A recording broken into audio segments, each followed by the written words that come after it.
नमस्कार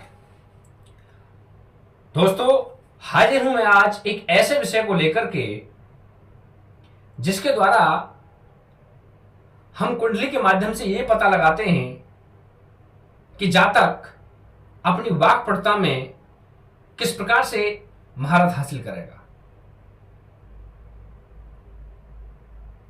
आज के परिवेश में बोलने की जो शैली होती है वह जीवन में सफलता के लिए एक बहुत ज्यादा महत्वपूर्ण योगदान रखती है, जिससे जीवन में बहुत सारे कैरियर बनते हैं।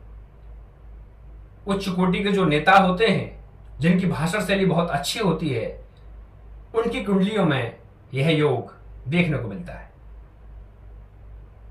यदि जिस किसी की कुंडली में बृहस्पति और द्वितीयेश दोनों अच्छी स्थिति में होते हैं तो जातक बोलने में कुशल, व्याकरणविद और अच्छे वाक्पटुता वाला होता है।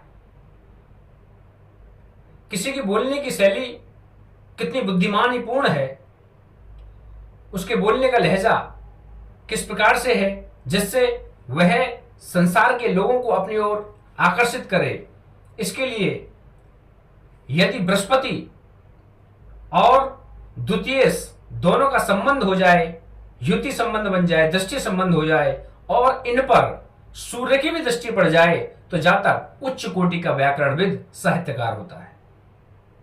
वह उच्च कोटि का पत्रकार होता है जो पूरे संसार में पत्रकारिता के लिए जाना जाता है। वाक्पटुता के लिए, भाषण शैली को देखने के लिए हमको पंचमस्थ ग्रह या पंचमेश और द्वितीयेश दोनों को देखना बहुत ज्यादा जरूरी है। और इन दोनों को देखने के साथ साथ गुरु और इन दोनों पर सूर्य की दृष्टि को भी देखना बहुत ज्यादा जरूरी हो जाता है।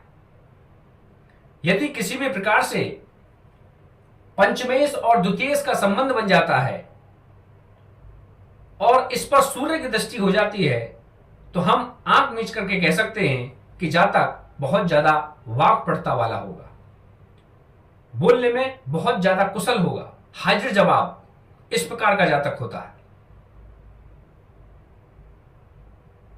यदि द्वितीयस्थ खुद द्वितीय भाव का स्वामी बृहस्पति होता हो और अच्छी स्थिति में हो और उस पर सूर्य की दृष्टि हो तो भी जातक बोलने में बहुत अच्छा होता है। उसकी जो बोलने की जो शैली होती है वह बहुत मधुर होती है, किसी का भी मन मोहने वाली उसकी भाषा शैली होती है और वह उच्च कोटि का पत्रकार, साहित्यकार होता है, व्याकरणविद होता है। नमस्कार।